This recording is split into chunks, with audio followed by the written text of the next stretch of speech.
Bonjour chers amis, donc voilà, je vous propose dans cette vidéo un résumé sur quelques points essentiels qu'il faut savoir sur la partie chimie. En deuxième partie, je vais vous proposer un QCM que j'ai tiré à partir des anciens concours de médecine et de médecine dentaire.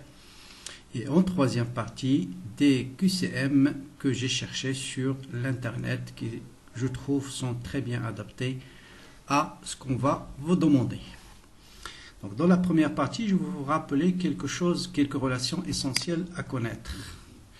Je vais rappeler ce que c'est que le pourcentage massique, quelle est la relation entre pourcentage massique et concentration molaire, et c'est quoi d'abord la concentration molaire. Ensuite, c'est quoi la concentration massique, c'est quoi la relation entre concentration massique et concentration molaire. Quelques règles de calcul sur les degrés d'oxydation, ça c'est dans le chapitre oxydoréduction, et quelques règles pour comparer les forces de deux acides ou bien de deux bases. Bien, d'abord, premier point, bien sûr, le nombre de moles. Ça c'est une chose de base, c'est la masse sur la masse molaire pour tout ce qui est solide et volume sur volume molaire pour les gaz. Le pourcentage massique, c'est quoi? Donc, prenez par exemple 1 litre d'eau, vous mettez 4 grammes de sucre. Quel est le pourcentage massique de sucre dans l'eau? C'est 4%, parce que la masse du sucre c'est 4 grammes sur la masse d'1 litre d'eau qui est 1 kg, et donc ça vous donne 4 sur 1000 plutôt. D'accord? Donc le pourcentage massique c'est quoi? C'est la masse de soluté en grammes sur la masse de la solution. Et pour l'exprimer en pourcentage, on multiplie par 100. C'est quoi la concentration massique? La concentration massique ça veut dire masse, c'est la masse divisée par le volume. Concentration molaire, tout ça c'est des rappels, c'est le nombre de moles sur le volume. Or le nombre de moles c'est quoi? C'est la masse divisée par la masse molaire. Et la masse divisée par le volume, c'est la concentration massique. Donc la concentration molaire, c'est la concentration massique divisée par la masse molaire. Maintenant, si on travaille avec une soluté de pourcentage massique petit p et on vous demande de calculer le pourcentage massique, c'est tout simplement 1000 p, ça c'est la concentration molaire plutôt, est égal à la concentration massique divisée par la masse molaire.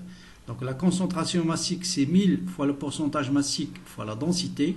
Donc si on va dans la densité c'est bon, si c'est pas donné on la prend toujours égale à 1. Et si on veut la concentration molaire, il faut diviser par la masse molaire. Donc ça, c'est une formule à retenir et on va faire quelques exercices d'application de cette formule-là.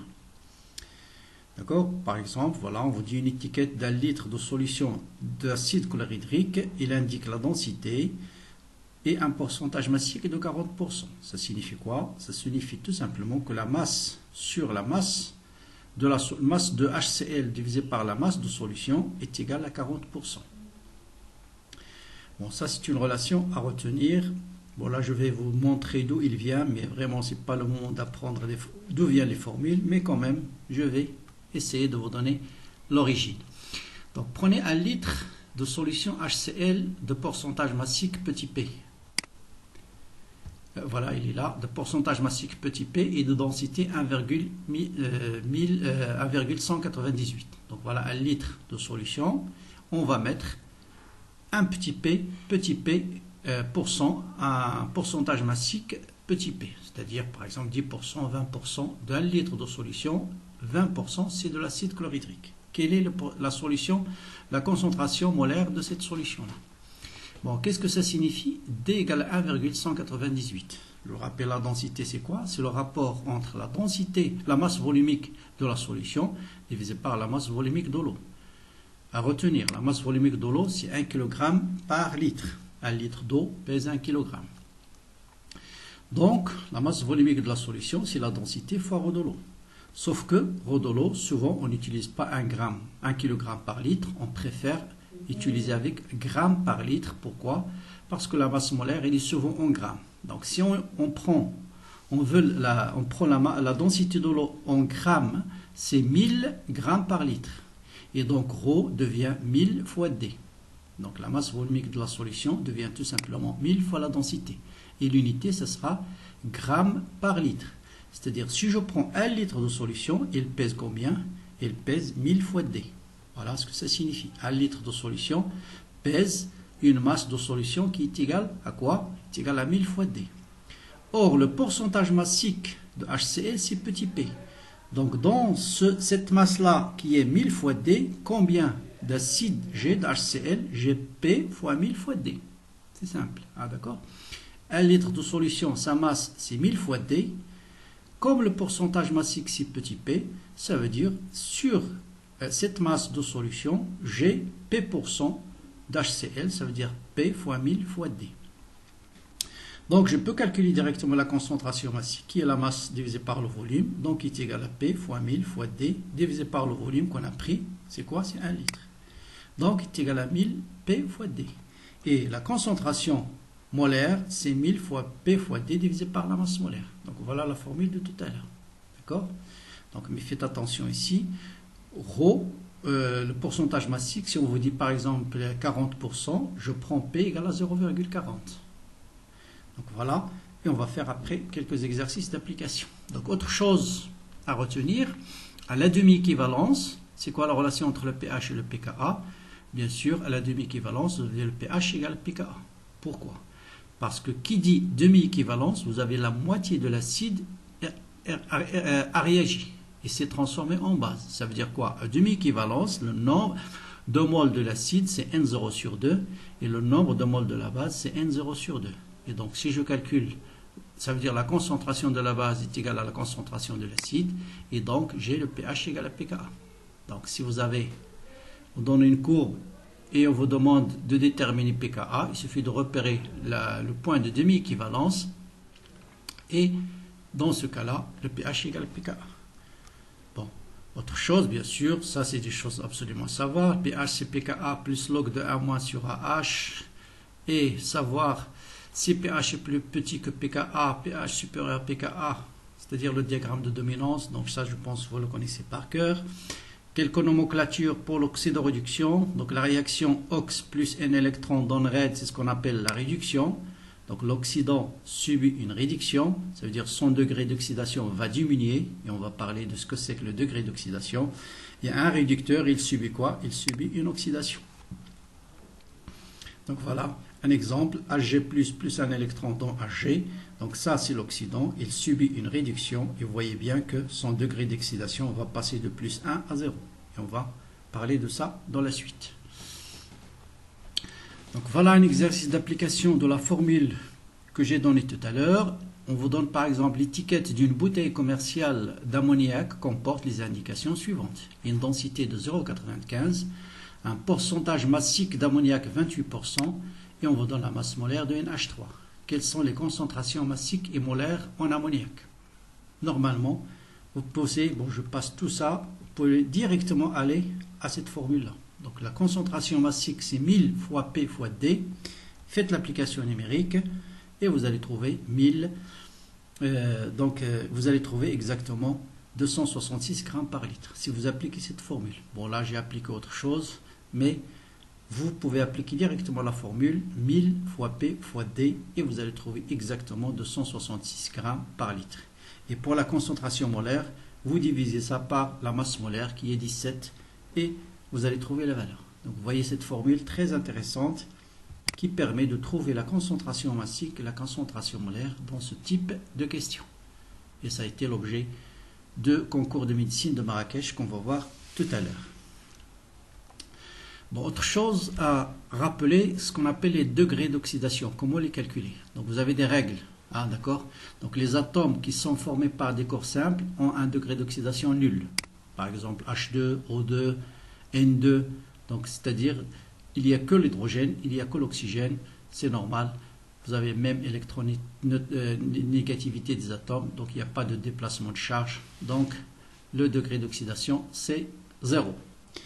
Autre règle, la somme algébrique de tous les nombres d'oxydation de tous les éléments présents dans un ion, si vous avez un ion, est égale à quoi? Est égale à la charge de l'ion. Donc on va voir un exemple d'application. Et la somme des nombres d'oxydation de tous les éléments présents dans une molécule neutre, c'est 0. Donc si vous avez H2O, le degré d'oxydation de tous les 6 atomes, c'est 0. Et en plus, enfin, degré d'oxydation de H dans une molécule neutre, c'est plus 1. degré d'oxydation de l'oxygène, c'est moins 2. C'est H plus O2 moins, pour se rappeler.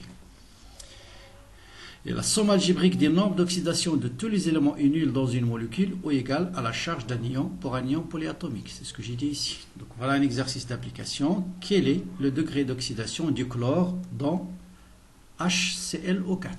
Quel est le degré d'oxydation du chlore dans HClO4? Là, je suis dans quoi? Dans une molécule polyatomique qui n'a pas de charge. Donc le degré d'oxydation de tout ça est égal à 0. C'est quoi le degré d'oxydation de HCl? C'est le degré d'oxydation de l'hydrogène qui est combien? Qui est plus 1. Donc plus 1. X, c'est le degré d'oxydation du chlore qu'on cherche. Et l'oxygène, c'est moins 2. J'ai 4 oxygènes, donc moins 8. Donc on fait 4. X moins 8 plus 1 égale à 0. Et on trouve le degré d'oxydation plus 7. Si on vous donne par exemple un ion, l'ion chlorate, là aussi, la même chose. Le degré d'oxydation de cet ion, c'est combien? Est égal à sa charge. Sa charge, c'est combien? C'est moins 1.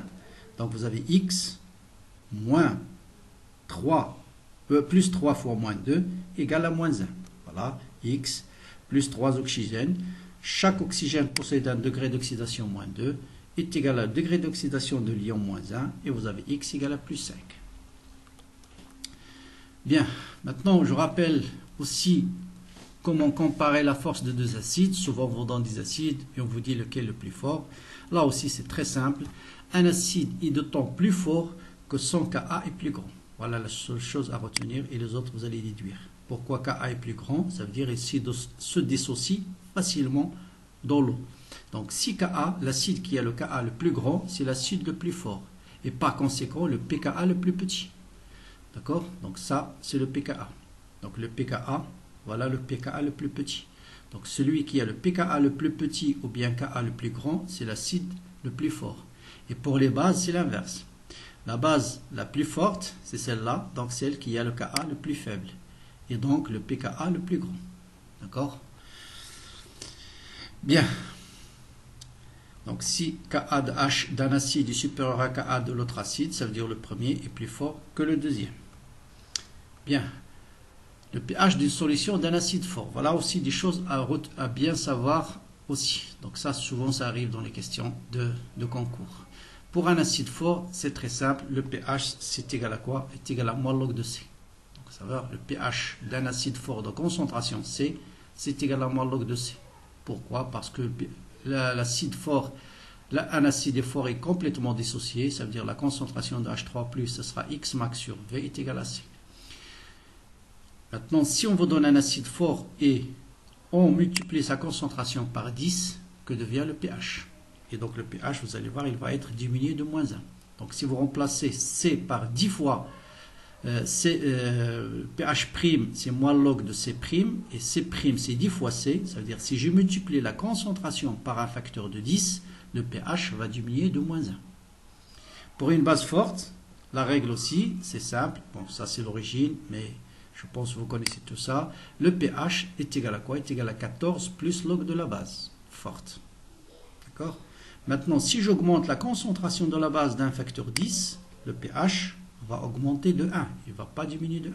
Parce qu'ici, vous avez 14 plus log de 10 fois C, pH', et donc ça vous donne pH' est égal à pH plus 1. D'accord? Donc, si j'augmente la concentration d'un acide 10 fois, le pH diminue de moins 1. Si j'augmente la concentration d'une base d'un facteur 10, le pH augmente de 1. C'est normal. L'acide devient plus fort, donc le pH doit diminuer. La base devient plus forte, le pH va augmenter. Bon, ça c'est le diagramme de prédominance que j'ai dit tout à l'heure. Donc, si la concentration de l'acide est égale à la concentration de la base, vous avez pH égale à pKa. Donc c'est le point de demi-équivalence. Si la concentration de l'acide est égale à 10 fois la concentration de la base, on est à pKa-1. Si la concentration de la base est égale à 10 fois la concentration de l'acide, c'est pKa plus 1. Donc de ce côté-là, c'est la base qui domine, et là, c'est l'acide qui est prédominant. Donc voilà pour la partie rappel, quelques points vraiment clés que j'ai choisis comme ça. Donc c'est pas le moment de tout rappeler, mais j'ai essayé d'insister sur les choses essentielles. Maintenant, on va passer à quelques exercices, quelques QCM que j'ai tirés à partir des anciens concours. Vous certains sont en arabe et je vais essayer de les traduire en français. Donc, exercice numéro 1. Donc, c'est un QCM je crois, de la faculté de médecine de Marrakech. On vous dit la masse, l'eau de mer contient une quantité de chlorure de sodium NaCl. Déterminer la concentration molaire de NaCl, sachant que 15 kg de l'eau de mer, l'évaporation de 15 kg de l'eau de mer résulte 0,5 kg de sel. C'est-à-dire si on prend 15 kg de l'eau de mer, on l'évapore, on va obtenir 0,5 kg de sel, NaCl. On vous donne la masse molaire. D'accord? Donc qu'est-ce qu'on cherche? On cherche la concentration molaire de NaCl dans la solution qui est l'eau de mer. Donc vous avez l'eau de mer, il contient un pourcentage de sel qui est en jaune, et on nous demande de déterminer la concentration molaire de cette solution-là. Donc là, si vous connaissez la formule, vous allez toujours tout de suite l'utiliser. 1000 fois P fois D sur M. D'accord? D. Donc c'est pas donné, donc on va utiliser D, prendre D égale à 1, c'est de l'eau, densité de l'eau. P, on va la calculer, c'est quoi? Donc la masse de solidité, c'est le sel. Donc c'est 15 kg, la masse de solution, la masse de solidité, pardon, c'est 0,5 g, la masse de solution, c'est 15 kg. 0,5 kg, pardon. Donc P, c'est 0,5, tout simplement, divisé par 15. Voilà. Pour P, c'est 0,5 divisé par 15, et ça vous donne 0,033. Bien, la masse molaire, c'est donné. Donc vous calculez P fois 1000 divisé par la masse molaire, et vous allez trouver tout de suite 0,56 mol par litre. Donc 0,56 mol par litre, c'est la réponse D. Donc la bonne réponse, vous voyez, c'est très rapide à répondre, mais ça suppose que vous connaissez cette formule. Voilà pour le premier exercice d'application de la formule que j'ai donnée tout à l'heure. D'accord? Donc voilà, donc j'ai oublié cette formule. Bon, attention, des fois vous trouvez cette formule-là, c'est 10 P fois D sur M, mais dans ce cas-là, P, c'est la masse de solution divisée par la masse de solidité divisée par la masse de solution fois 100. D'accord? Donc si vous utilisez juste la masse de solidité divisée par la masse de solution, on utilise cette formule-là. Si on multiplie par 100, 100 fois 10, c'est 1000, on retrouve celle-là. Mais dans ce cas-là, si vous utilisez cette formule, pour P, la valeur, c'est la masse de solidité divisée par la masse de solution fois 100. Bon, parce que certains livres présentent cette formule-là. Donc, vous voyez un peu la différence. Dans cet exercice, on a calculé le pourcentage massique. Voilà un deuxième exercice qui est dans le même concours. C'est toujours le même principe. On vous dit, je crois, c'est le sérum qui contient 0,9% du sel. Quelle est sa concentration? Quelle est la concentration de sel dans cette solution? Là, on vous donne déjà le pourcentage massique. Ah, d'accord? C'est 0,9%. Et bien sûr, on ne donne pas la densité, donc on va la prendre égale à 1. Et la masse molaire de NaCl, c'est déjà donné dans la question précédente. Donc tout de suite, on passe à la formule. 1000 fois P fois D sur la masse molaire. La masse molaire, le pourcentage massique, c'est 0,9%, ça veut dire 0,009 fois la densité qui est égale à 1, divisé par la masse molaire du sel. Ça vous donne 0,15 mol par litre. 0,15 mol par litre, c'est la réponse C. Donc vous voyez, cette formule très très utile si on veut calculer la concentration massique au molaire, si on connaît le pourcentage massique d'une soluté dans une solution. Bien, donc l'exercice suivant, toujours c'est un QCM d'un ancien concours, le principe de la dilution. Donc on vous dit, une solution d'acide fort de concentration 0,21 mol par litre, quel est le volume d'eau qu'on doit ajouter à 1 litre de cette solution pour obtenir une concentration de 0,07 mol par litre. Donc toujours, aidez-vous avec des petits schémas, c'est très utile. Donc vous avez la solution en mer de concentration C1 de volume V1. Quel est le volume d'eau que je dois ajouter à cette concentration en mer pour obtenir une concentration C2? Et bien sûr, son volume va devenir quoi? C'est le volume initial plus le volume d'eau qu'on a ajouté. Et si vous écrivez ça, là, le calcul de volume d'eau qu'on va ajouter va être très facile. D'accord? Qu'est-ce qu'on a fait? On a dilué cette solution. Donc la quantité de matière de l'acide qui est en bleu, vous voyez, elle est la même dans les deux solutions. Et c'est ça le principe de la dilution. La quantité de matière ne change pas avant et après dilution. Vous voyez, la quantité de matière de l'acide ici, il est la même que là, sauf qu'on a ajouté de l'eau. Donc on va juste la diluer. La concentration va changer, mais la quantité de matière, elle est la même. Donc on va utiliser tout simplement C1V1 égale à C2 fois V2. Donc C1 fois V1 égale à C2 fois V2 qui est égal à VE, V de l'eau, plus 1 litre qu'on doit ajouter à 1 litre, on vous dit, voilà, à 1 litre de la solution. Donc on va déterminer VE et on va trouver 2 litres. 2 litres, c'est bien la réponse C. Donc ça, c'est le principe de la dilution. Bon, un autre exercice du même concours pour vous dire, dans certains cas, on vous pose des exercices très faciles qu'il ne faut pas rater. Donc là, on vous dit quelle est la quantité de matière qui se trouve dans un liquide X de volume 50 ml, sachant que sa masse volumique, c'est 1,8 g par centimètre cube et sa masse molaire, c'est M. Donc, juste la définition, le nombre de moles, c'est la masse divisée par la masse molaire. La masse, je ne connais pas la masse, mais je connais le volume et la densité. Donc la masse, c'est ρ fois V. Vous faites l'application numérique, vous allez trouver 0,56 mol. La bonne réponse, bien sûr, c'est la réponse B.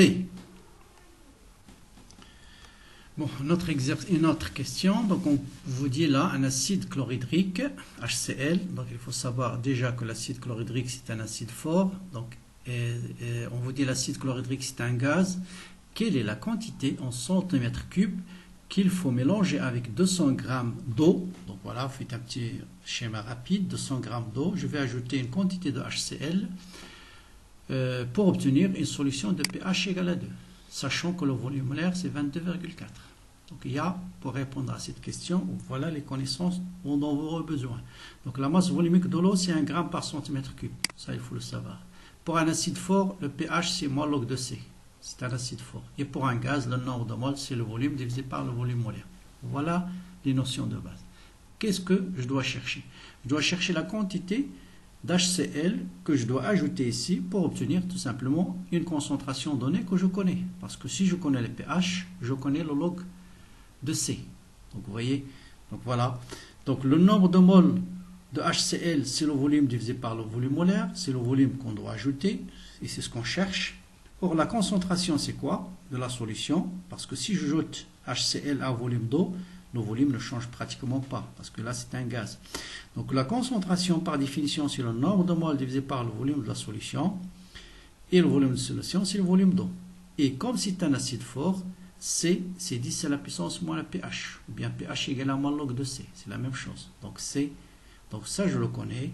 Le volume de l'eau, je le connais. Donc, je peux calculer le nombre de, je peux calculer bien sûr le volume. Donc ce qu'on cherche, c'est le volume de HCl. Donc voilà, donc le volume divisé par 22,4, donc je remplace ici N par le volume divisé par 22,4 est égal à 10 à la puissance moins pH. Donc je peux déterminer le volume d'eau, le volume de HCl pardon, qu'on doit ajouter dans 200 g d'eau. 200 g d'eau, ça fait combien? Ça fait 200 cm3. Donc le volume, c'est 22,4 fois 200 cm3 fois 10 moins 2. Donc 10 moins 2 avec 2 zéros, ça s'en va. Il vous reste 22,4 fois 2 qui est 44,8. Donc c'est bien la réponse E. Donc vous voyez ici, faites très attention toujours lorsqu'on vous parle d'un acide fort, tout de suite pensez à la relation pH égale à moins log de C. Donc vous connaissez, si vous connaissez le pH, vous connaissez la concentration de l'acide. Et inversement, si vous connaissez la concentration de l'acide, vous connaissez le pH, le reste, c'est des relations de base de chimie. Donc pourquoi j'ai rappelé tout à l'heure le degré d'oxydation? Parce que dans certains concours, on vous pose ces questions-là. Donc dans quel composé ici, l'azote possède le degré d'oxydation plus 2? Donc il faut calculer le degré d'oxydation de l'azote dans chaque élément. Bon, dans A, quel est le degré d'oxydation? Si vous avez appris ce que je dis tout à l'heure, c'est un matériau formé par le même type d'atome, donc c'est 0. NH3, donc là on va faire le calcul. Donc X, c'est le degré d'oxydation de l'azote, l'hydrogène c'est plus 1, donc X plus 3, là c'est une molécule neutre, égale à 0, donc X égale moins 3 ici. Pourquoi 0? X égale à moins 3. Vous voyez, il y a des erreurs qu'on oublie, donc il faut les corriger vous-même. Donc X égale à moins 3. Dans NO, la même chose, X moins 2 égale à 0, donc X égale à 2. Dans NA, NO2, d'accord? Donc Na c'est Na+, donc Le sodium, c'est Na+, donc son degré d'oxydation, c'est 1. Donc 1 plus x moins 4 égale à 0. Donc x égale à 3, mais on cherche x égale à 2, donc déjà la réponse, c'est C. Parce qu'on a déjà trouvé x égale à plus 2, donc c'est pas la peine de continuer, mais on peut continuer pour voir. Donc ici, vous avez x moins 4 égale à 0, donc x égale à 4. Donc la réponse, c'est C. Dans l'exercice suivant, on va utiliser le diagramme que je vous donnais tout à l'heure pour comparer la force des acides. On va dire on possède 3 acides. On vous donne leur constante d'acidité. NH4 plus NH3, H2S, HS- et HF, F-. Et on vous dit de classer ces acides, comparer la force de ces acides. Et on vous donne 4 propositions. 2, 4, 5 propositions. Donc là, on va aller tout de suite les classer suivant le cas A. Quel est le cas A le plus petit? C'est le plus grand, pardon. Le plus grand, c'est combien? C'est 6,6 10-4. Donc voilà le numéro 1, pKa le plus grand. Ensuite 10-7. Ensuite 10-10. Donc le plus fort, c'est HF. Ensuite celui-là, ensuite celui-là. Donc le plus fort, c'est HF. Voilà, je le trouve ici. Suivi de H2S, suivi de H4+. Donc la bonne réponse, c'est la réponse D. Maintenant, il faut savoir que plus un acide est fort, plus sa base conjuguée est faible. Et inversement, plus l'acide est faible, plus sa base conjuguée est forte. Donc voilà la base la plus forte, suivie de HS-, suivie de F-. Donc si on veut comparer les bases de plus grand au plus petit, je cherche là où il y a un H3, c'est la base la plus forte, j'ai deux choix, il faut suivi de HS-, c'est ce choix-là. Donc la bonne réponse, c'est A. Donc voilà la base la plus forte, suivie de celle-là, suivie de F-. Donc des fois on vous donne bien sûr là aussi des questions d'ordre de culture générale. Donc là on vous dit calculer laquelle expression permet de déterminer le pH. Est-ce que c'est Ln de H3+, laquelle vous savez que le pH c'est moins log de H3+, et moins log de H3+, c'est log de 1 sur concentration de H3+. Donc la bonne réponse bien sûr c'est la réponse D. Donc là, on vous donne 5 équations. On vous dit quelle est l'équation qui résulte de donc la réaction chimique entre l'oxygène et le propane. Donc l'oxygène, c'est O2 et le propane, c'est C3H8. Donc déjà, j'élimine celle-là. Ça, c'est quoi? C'est O2. Donc j'élimine, on vous dit d'un gaz, donc j'élimine celle-là.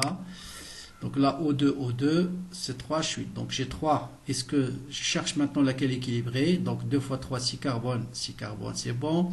16 hydrogène, et là j'ai combien? 8 fois 2, 16. Et l'oxygène, 3 fois 2, 6, 6. Il y a quelque chose qui ne va pas. 8, 16. 8 fois 2, 16. 6, résulte bien sûr la réaction du propane avec le résultat c'est CO2. Donc j'élimine tout de suite celle-là. Qu'est-ce qu'il me reste? Il me reste un seul choix, c'est celui-là. Faites attention ici pour vous induire une erreur. On a tout multiplié par 2. Normalement, la bonne relation c'est C3H8 plus 5 O2 donne 3 CO2 plus 4 H2O liquide. D'accord? Donc la réaction du propane avec l'oxygène, bien sûr, elle résulte le CO2 plus l'eau. Bien. Donc là, je propose un exercice sur le suivi de réaction. C'est-à-dire, question, déterminer quel est le réactif limitant. Et là, il faut faire attention. Donc, on fait réagir 13,85 g de fer dans un volume de 7,2 litres de dichlore et on obtient du chlorure de fer. Il s'agit d'une réaction totale. Une réaction totale. Donc voilà les données, volume molaire, la masse molaire du fer, la masse molaire du chlore. Et voilà la réaction. 2 fois le fer solide plus 3 Cl de gaz donne 2 FeCl3. Établir le tableau d'avancement de la réaction, déterminer le réactif limitant. D'accord? Puis l'avancement maximal. D'accord? De la réaction. Donc surtout là, on va par exemple vous demander quel est le réactif limitant. Donc pour savoir le réactif limitant, il faut connaître le nombre de moles de chaque élément au départ. Donc le nombre de moles du fer, c'est la masse divisée par la masse molaire, c'est 0,25. Le nombre de moles du chlore, puisque c'est un gaz, c'est le volume divisé par le volume molaire, ça vous donne 0,3 moles. Mais faites attention, il ne faut pas dire tout de suite, bon, quel est le plus petit, 0,25, on va dire c'est le fer le réactif limitant. Non, parce qu'ils n'ont pas le même coefficient ici. Donc, il faut faire le diagramme qu'on fait d'habitude. Vous avez un nombre de moles N1 de fer, N2 de Cl2. Vous avez ici N1 moins 2x. Là, vous avez N2 moins 3x. Si celui-là est le réactif limitant, N1 moins 2x égale à 0, ça vous donne x max, c'est N1 sur 2. Et N1 sur 2, ça fait à peu près 0,12. N2 moins 3x égale à 0. Réactif limitant, x max égale à N2 sur 3. 0,3 sur 3, c'est 0,1. Donc le plus petit x max est obtenu pour le chlore. Donc c'est le chlore qui est le réactif limitant. Vous voyez? Et donc x max est égal à, bien sûr, à 0,3. N2, c'est 0,1 mol. Donc x max est égal à 0,1 mol. Peut-être on va vous proposer ici plusieurs choix. Et donc x max, c'est 0,1. On continue donc. Donc là, c'est un exercice très classique, celui-là. Il faut bien le comprendre. Donc on vous donne KE, c'est 2,5, 10 moins 13 à 80 degrés C. Faites très attention. Le KE égale à 10 moins 14, c'est dans les conditions normales de pression et de température. Donc si on change la température, KE change. Ça veut dire quoi? Ça veut dire à 25 degrés, on dit une solution neutre pH égale à 7, pH inférieur à 7, acide, supérieur à 7, basique. Maintenant, on vous dit à 80 degrés C, une solution qui a un pH de 6,7 est-elle acide ou basique? Donc, pour savoir ça, il faut bien sûr calculer, savoir il est acide quand si la concentration de H3+ est supérieure à OH-, il est basique si la concentration de H3+ est inférieure à H-. Donc une solution est acide si la concentration de H3+ est supérieure à H-. Vous multipliez ici par OH- ici par OH-, par H3+, ici par H3+, vous allez voir, ce sera acide si la concentration de H3+ est supérieure à OH- fois H3+ qui est KE. Donc, ça veut dire quoi? Ça veut dire si la concentration de H3+ est supérieure à racine carrée de KE, si vous faites racine carrée de 2,5 10 moins 13, vous allez trouver 5 10 moins 7. Et je passe au logarithme et j'applique moins log, ça veut dire le pH c'est moins log de ça, et moins log de ça est égal à 6,7. Donc, concentration de H3+, ça sera supérieur à H- dans ces conditions-là, ça signifie que le pH est inférieur à 6,7. Or, si on trouve dans un pH 6,7, 6,3 pardon, donc 6,7 il est supérieur à ce pH, donc la solution, ça sera basique. Vous voyez, donc, pardon, ici, donc là, 6,7, voilà, 6,3, qu'est-ce que je dis, 6,3, donc à 80 degrés C, si le pH est inférieur à 6,3, la solution est acide. S'il est supérieur à 6,3, il est basique. Là, on a trouvé 6,7, donc la solution, elle est basique. Donc, notez bien, KE égale à 10 moins 14, si seulement si la température égale à 25 degrés C. Donc, toutes les règles de pH changent si on change la température. Voilà notre exercice aussi très classique qu'il faut absolument savoir. Là, on dissout 7,30 mg d'hydroxyde de magnésium, MgOH2, dans 250 cm3 d'eau. À 25 degrés, le pH de la solution est égal à 11. On vous dit montrer que l'hydroxyde de magnésium est une base forte.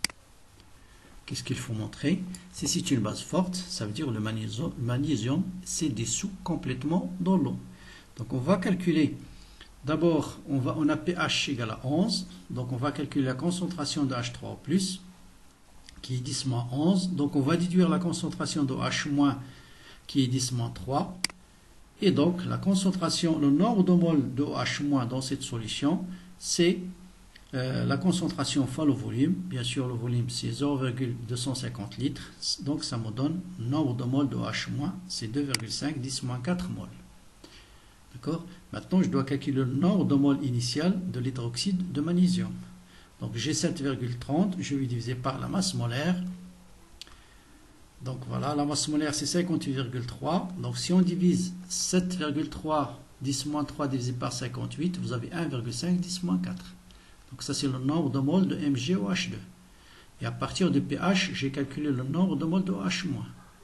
Maintenant, si la base est forte, cette réaction elle est totale. Ça veut dire quoi? Ça veut dire le nombre de moles d'OH- doit être égal à 2 fois le nombre de moles de MgOH2.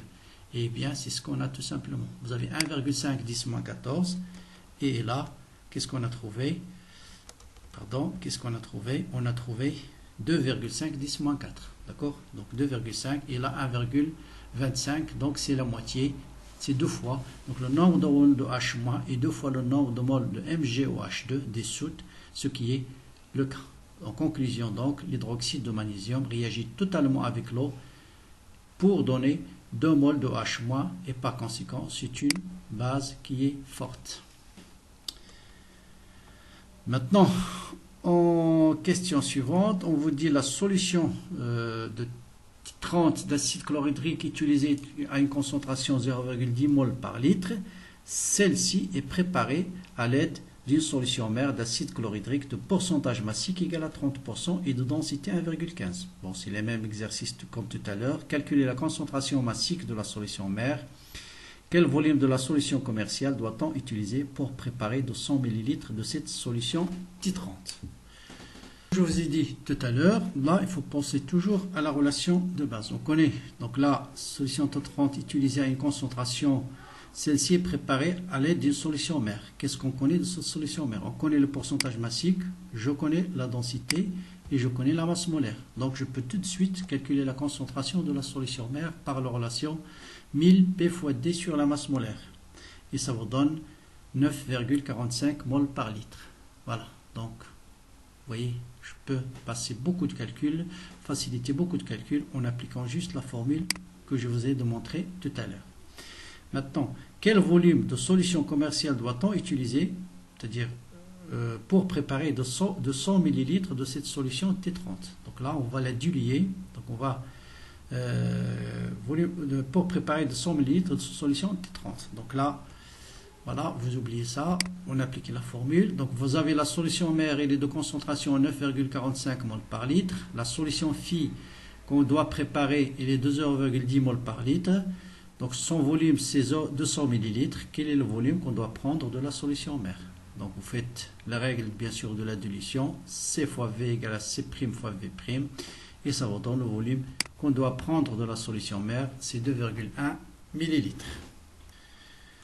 J'espère que vous n'êtes pas fatigué, donc on va continuer. Donc voilà 3 questions vraiment très intéressantes. On prépare une solution en dissolvant 5 mmol d'un acide fort dans 50 ml d'eau pure.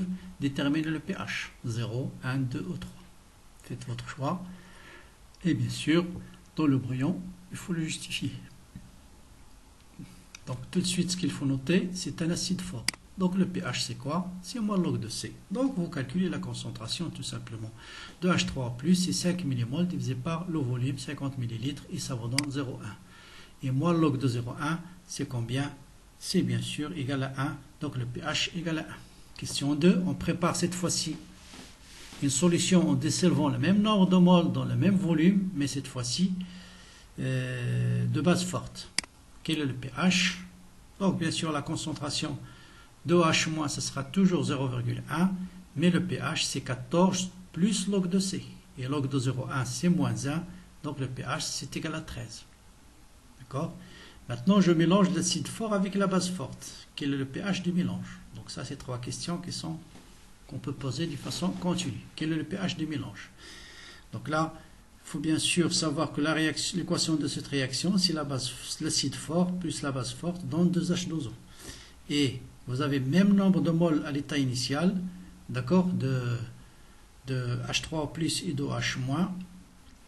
Et donc, KE, c'est égal à la concentration de H3 plus la concentration de H-, qui est égal à la concentration de H3 plus, puisque les deux, ils ont la même concentration. Donc, concentration de H3 plus est égale à 10 moins 7, donc le pH est égal à 7. Donc, si je mélange une base forte avec une base faible, et une base forte avec un acide fort, le pH, il est neutre. Bien, donc je continue par un exercice. Là, c'est vraiment un exercice, c'est type bac et non pas QCM, mais peut-être, on ne sait jamais. Donc, on prépare une solution en dissolvant 5 mmol d'un acide faible de pKa égale 5,2 dans 50 ml d'eau pure. D'accord. Pour un acide faible, si vous connaissez le pKa et la concentration initiale de l'acide, on peut déterminer le pH. bien sûr, il faut faire le tableau d'avancement. D'accord, AH plus H2O donne 1- plus H3+. Le nombre de moles initial, c'est 5 millimoles, 5 10 moins 3, 5 10 3 moins X, X et X. Donc, il faut utiliser le Ka. Donc, c'est quoi le Ka? C'est X sur V au carré sur 5 10 moins 3 moins X sur V. Bien sûr, le volume, c'est 50 millilitres, est égal à Ka. Et Ka, c'est 10 à la puissance moins pKa. Et 10 à la puissance moins 5,2, ça vous donne 6, 31, 10 moins 6. Donc, vous connaissez le volume. Donc, vous allez trouver une équation en deuxième degré qu'il faut résoudre. Vous allez trouver une seule solution positive qui est X2. Donc, je connais la concentration de H3O+. Et donc, le pH, bien sûr, c'est moins. Donc, je divise ça par le volume pour déterminer la concentration. Et le pH, c'est moins log de ça. Et ça vous donne 3,1. Donc, la bonne réponse est celle-là. Bien sûr, ça peut être une question, hein, parce que là, mais dans le concours, certainement, on donnera des valeurs numériques qui seront faciles à déterminer, dans le delta facile à calculer si jamais vous avez un exercice de ce type. Le principe ici, c'est bien sûr juste d'apprendre les méthodes. Pas, donc les méthodes pour un acide faible, si vous connaissez le pKa, la concentration initiale de l'acide, vous pouvez déterminer le pH. Donc voilà le principe de l'exercice. On continue, donc voilà notre exercice intéressant. Donc le Px, c'est moins log de X. pKa, c'est moins log de Ka. Donc on vous dit Ka, la constante d'acidité d'un monoacide faible, lorsque X égale à 0, c'est-à-dire tout au début de la réaction, le pH vaut, est-ce que pKa moins log de Ca sur 2, ou bien 1,5 moins 1,5 log de Ca, ou bien pH égale à pKa moins log de Ca, ou bien pH égale à moins log de Ca. Donc P de Ca, c'est moins log de Ca. Bien, donc ça, essayez de réfléchir, c'est pas difficile, juste de comprendre comment s'écrit l'expression de Ka lorsque X égale à 0. Bien, lorsque X égale à 0, ça veut dire tout simplement la concentration de l'acide est égale à la concentration initiale, Ca. Donc, vous avez Ka est égal à H3 plus divisé par AH. Et à X égale à 0, concentration de AH est égale à Ca. Donc, vous avez directement Ka est égal à H3O plus divisé par Ca. Donc, H3O plus est égal à Ca fois Ka. Le pH, c'est moins log. Donc, le H3O plus concentration, c'est racine carrée de Ca fois Ka. Et donc, j'applique le log, ou bien vous appliquez directement le log. 2 fois le log de H3 plus le log de Ca plus le log de Ka. Vous multipliez par moins 1. Donc, 2 fois le pH, c'est le pKa plus pCa. Donc, pH, c'est 1,5. Donc, la bonne réponse, c'est la réponse A. Donc, ça, c'est tout au début de la réaction X égale à 0. Donc, la question suivante, ça va être la même chose, mais cette fois-ci, X inférieur à X max. D'accord? Donc, et dans ce cas-là, la concentration de H, ça sera quoi? Ce sera N moins X sur V. D'accord? Et on vous dit, lorsque X est compris entre 0 et 1, quel est le pH? Est-ce que c'est cette relation, cette relation, cette relation? D'accord? Donc, vous allez voir la même chose. Qu'est-ce qui va changer ici? C'est la concentration de H. Et la concentration de H, c'est 1 moins X.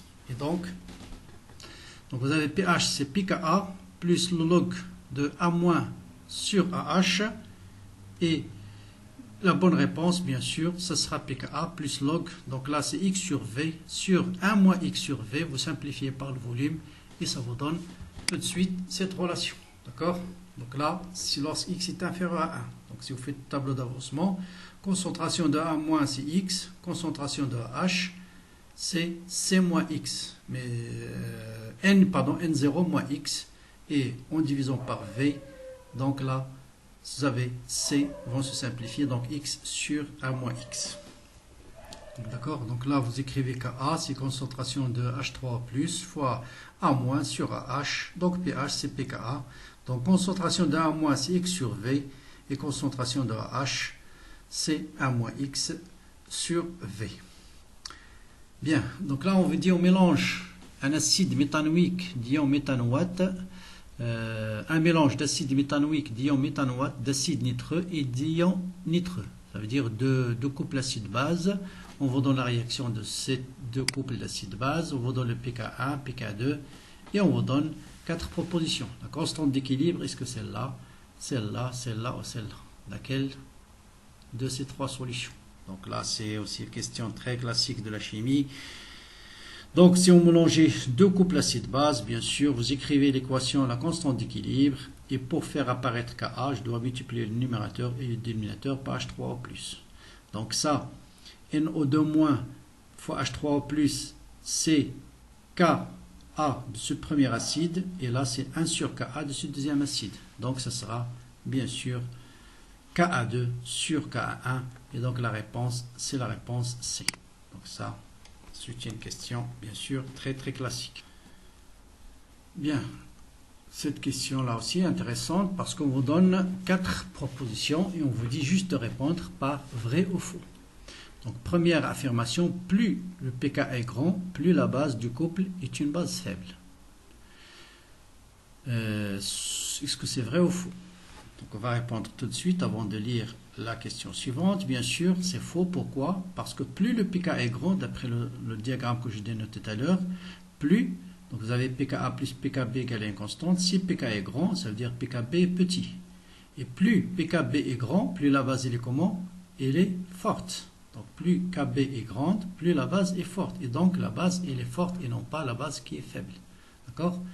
Un pKa est grand, ça veut dire un pKb très petit. Et qui dit pKb très petit, ça veut dire Kb est grand. Donc la base, ça sera forte et non pas faible. Deuxième affirmation. H1 et H2, deux acides tels que pK1 est plus grand que pKa2. Bien sûr, est-ce que H1 est un acide plus faible que HA2? Donc là aussi, comme on a dit tout à l'heure, là c'est une bonne réponse. Pourquoi? Parce que pKa est grand, ça veut dire Ka est petit. Et celui qui possède le Ka le plus petit, c'est l'acide faible. Donc AH1 est un acide plus faible que AH2. Donc c'est une bonne réponse. Donc la valeur de pH ne donne aucune indication sur la force des acides et des bases. Est-ce que c'est vrai ou faux? Si vous avez suivi l'exercice de tout à l'heure, il faut répondre faux. Parce que, pourquoi? Ça dépend de la température. On peut dire une solution est acide à pH égal à 7, mais dans une autre température, à pH égal à 6, mais si on utilise autre température, il peut être basique. Donc tout dépend de la température. Donc le pH ne nous renseigne pas sur la force des acides et la force des bases. Le pH ne donne aucune indication, donc c'est une bonne réponse.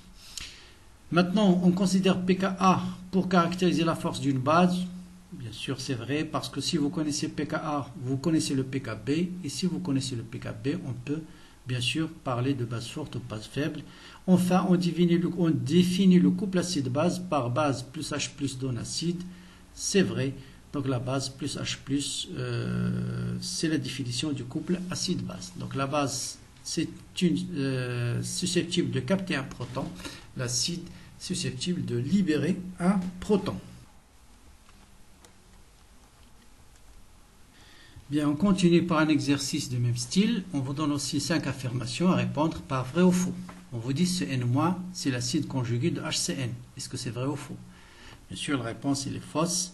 CN-, c'est une base, parce que CN- peut capter un proton, donc la réponse elle est fausse. La constante d'acidité s'exprime en mol par litre. Est-ce que c'est vrai ou faux? C'est une mauvaise réponse, parce que la constante d'acidité n'a pas d'unité, n'a pas sans dimension. Donc, une solution d'acide HA de constante d'acidité Ka, la réaction avec la base conjuguée à moins sur l'eau a pour constante d'acidité 1 sur Ka. Donc, la réaction de la base, faites attention. Donc, la réaction de l'acide avec l'eau, c'est Ka, mais la réaction de la base conjuguée avec l'eau, est-ce que c'est 1 sur Ka? Bien sûr, ce n'est pas une bonne réponse. Pourquoi? Parce que vous avez la relation Ka fois Kb égale à Ke. Donc, Kb, c'est Ke sur Ka et non pas 1 sur Ka. Bon. 4, bien sûr, c'est correct, parce que si Kb fois Ka fois Kb égale à Ke, ça veut dire pKa plus pKb égale à 14, donc c'est une bonne réponse. Et enfin, le pH de l'eau pure est égal à 7, c'est une bonne réponse là aussi, parce que concentration de H3+, est égale à concentration de H-. Il y a toujours des questions de ce type, ça vous permet bien sûr de revoir votre cours et surtout de noter beaucoup de remarques. Donc j'espère que vous prenez des notes dans votre agenda. Surtout chaque question, vous avez toujours une indication importante à retenir. Donc là aussi toujours parmi les 3 propositions, indiquez celle qui sont exactes. Donc on vous dit on dispose d'une solution d'acide HA de concentration 10-2 mol par litre. Si le pH égale à 2, l'acide est considéré comme totalement dissocié. Donc ça veut dire qu'il est un acide fort. Donc qui dit acide fort, pH égale à quoi? Égale à moins log de C. Donc c'est une bonne réponse. Parce que pH c'est moins log de 10-2 et moins log de 10-2 est égal à 2. Donc vous avez bien le pH égal à moins log de C. Donc c'est une bonne réponse. Donc soit une solution aqueuse d'acide méthanoïque de concentration en solidité égale à 10-2 à la température standard, sachant que le pKa est égal à 4,8, la valeur de pH de cette solution est obligatoirement supérieure à 2. Est-ce que c'est vrai ou faux? D'accord? Donc si l'acide n'est pas totalement dissocié, ça veut dire quoi? Ça veut dire la concentration d'H3+ est inférieure à la concentration de l'acide. Ça veut dire que le pH est supérieur à moins log de C, parce qu'il faut appliquer le log, ensuite vous multipliez par moins. Donc le pH est supérieur à 2, donc c'est une bonne réponse. Le pH doit être obligatoirement supérieur à 2. Et enfin, on vous dit un acide faible possède une concentration 10-2 à la température standard, sachant le pKa est égal à 4,8, calculez le pH. Et vous avez une formule qui est valable pour les acides faibles. Le pH, c'est 1,5 pKa moins log de C. Voilà. Et donc, vous allez trouver exactement 3,8. Je passe à dernier exercice. On vous dit parmi les c'est un exercice sur l'oxydoréduction. Bon, là, j'ai pas noté. On désigne le couple par... je ne sais pas ce qu'il y a ici. J'ai oublié de noter l'énoncé. Mais on va passer à la deuxième question. Dans le couple CR2O7- CR3+, le nombre d'oxydations du chrome sont respectivement 6 et 3. On va vérifier. Une oxydation correspond à une diminution de nombre d'oxydations. Est-ce que c'est vrai ou faux? Une espèce en folite appartient à deux couples redox. Bien, donc je rappelle tout de suite ce que j'ai dit tout à l'heure. L'oxydant plus un électron dans un réducteur, c'est une réduction. Et le réducteur qui donne l'oxydant plus un électron, c'est une oxydation. Donc tout de suite, on va passer demi-équation équilibrée. Bon, on désigne par est-ce que c'est équilibré? Bien sûr, vous vérifiez, c'est une équation qui est équilibrée. Le degré d'oxydation du chrome, on va le calculer. Dans CR2O7-, vous avez 2x moins 14 égale à moins 2. Donc 2x est égal à 12, donc x égale à 6. Donc il est exactement égal à 6. Et bien sûr, dans CR3+, c'est un ion, est égal à la charge, est égal à plus 3. Donc vous voyez, le degré d'oxydation, il est passé de plus 6 à plus 3. Donc il est réduit. Et l'oxydation correspond à une diminution. Donc l'oxydation, c'est cette réaction-là. Donc CR3+ donne CR2+.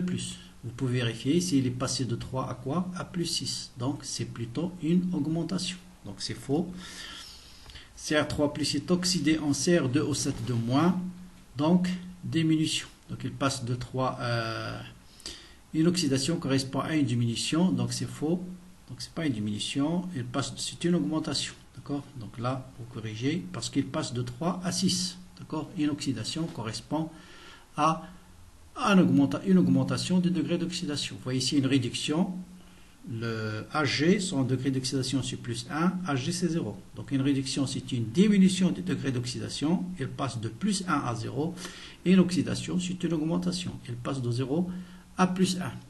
Et enfin, une espèce ampholyte, c'est pas un couple, appartient pas à un double redox. Une ampholyte bien sûr c'est l'eau, c'est une espèce qui peut jouer le rôle d'un acide ou d'une base, ça dépend des couples dans lesquels elle intervient.